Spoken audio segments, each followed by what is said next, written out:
जयंतराव पाटील, सर्व महाविकास आघाडीचे प्रमुख नेते, माननीय उद्धव ठाकरे हे पनवेलला पोहोचलेले आहेत.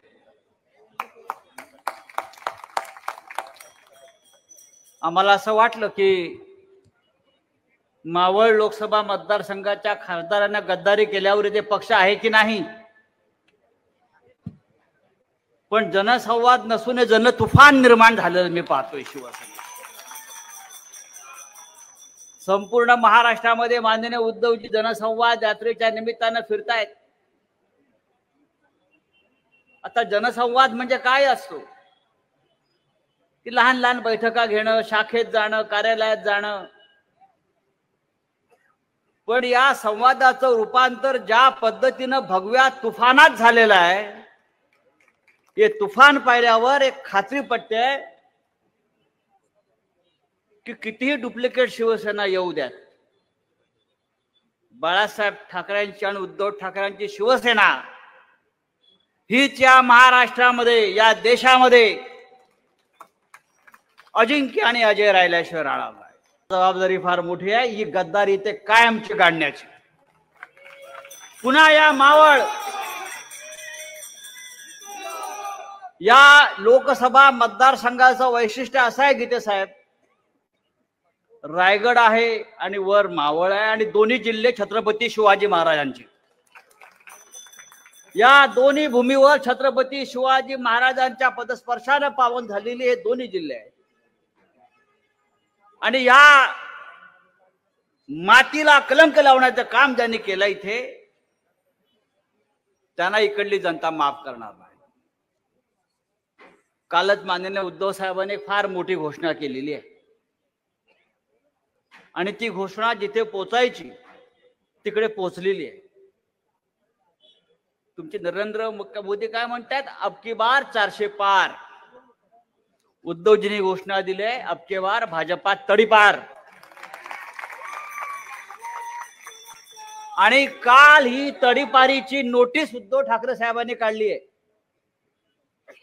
आमच्या शिवसैनिकांवर आतापर्यंत इतक्या तडीपाऱ्या झाल्या, इतके गुन्हे दाखल झाले, पण आता संपूर्ण भाजपला तडीपारीची नोटीस आपल्या पक्षप्रमुखांनी काढलेली आहे.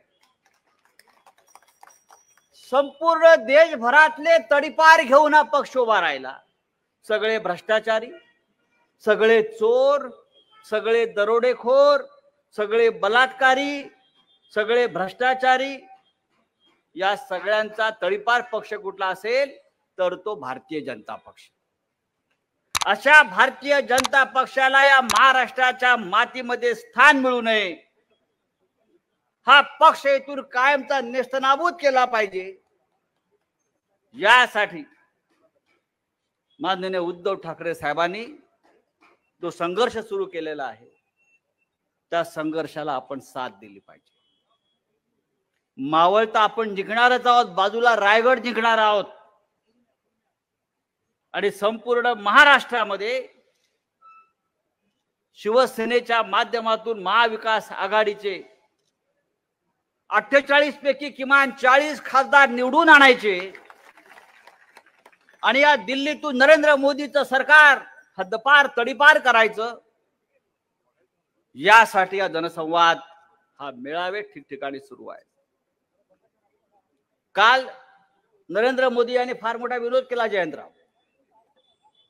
खरं म्हणजे या भारतीय जनता पक्षाचे जे प्रमुख लोक आहेत त्यांना शेठ म्हणतात. शेठ, इकडे पण एक शेठ आहेत ना, मी ते शेठ होतात, जनता गरीब होते. नरेंद्र मोदींना पण काही लोक शेठ म्हणतात. हा, शेठ म्हणतात, शेठ, अडाणीचे शेठ ना सगळे. त्या नरेंद्र मोदींनी काल भारतीय जनता पक्षाला 2000ची देणगी दिली. आपण पाहाच वृत्तपत्र पहा, प्रधानमंत्री नरेंद्र मोदी यांनी भारतीय जनता पक्षाच्या निवडणूक निधीला 2000 रुपये देणगी दिली शेठनी. अरे तुझ्या खात्यामध्ये इलेक्ट्रॉल बॉन्डच्या माध्यमातून, भ्रष्टाचाराच्या माध्यमातून 7000 कोटी रुपये कसे गोळा केले ते आधी सांगा. सुप्रीम कोर्टाने हा प्रश्न विचारलेला आहे, 7000 कोटी तुमच्या खात्यामध्ये आले कुठून? आणि तुम्ही 2000 कोटीची देणगी देऊन नाटक करताय. हे ढोंग भारतीय जनता पक्षाचं आहे, ही लफंगगिरी भारतीय जनता पक्षाची आहे. ती आपल्याला संपवायची आहे. मला खात्री आहे मावळ पासून रायगड पर्यंत संपूर्ण वातावरण भगवं झाल्याशिवाय राहणार नाही आणि ते होताना दिसत आहे. मी वाघेरे पाटलांना एवढं सांगेन, आपण शिवसेना परिवारामध्ये आलेला आहात आणि पूर्णपणे मिसळून गेलेला आहात. आता आमच्या बबनराव पाटलाकडून पण थोडे धडे तुम्ही घ्यायला पाहिजे.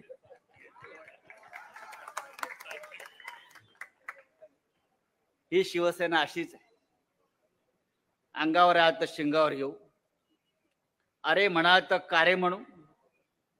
उगाच आमच्या नादाला लागू नका, आमचा नाद करायचा नाही. तुम्हाला दुसऱ्याच नादाला लावल्याशिवाय आम्ही राहणार नाही. माननीय उद्धवजी, या पनवेलचं आणि आपलं फार आपला पुराणा नाता आहे. मला असं वाटतं की प्रबोधनकार ठाकरे त्यांचे आजोबा म्हणजे ठाकरे कुटुंबाचं मूळ या पनवेलमध्ये आहे. आणि हे बाळासाहेबांनी अनेकदा आपल्या भाषणात सांगितलं. आणि म्हणून त्या दृष्टीने सुद्धा एक नातं म्हणून, एक भावना म्हणून सुद्धा या पनवेलला केलेलं आपण स्वागत फार महत्वाचं आहे.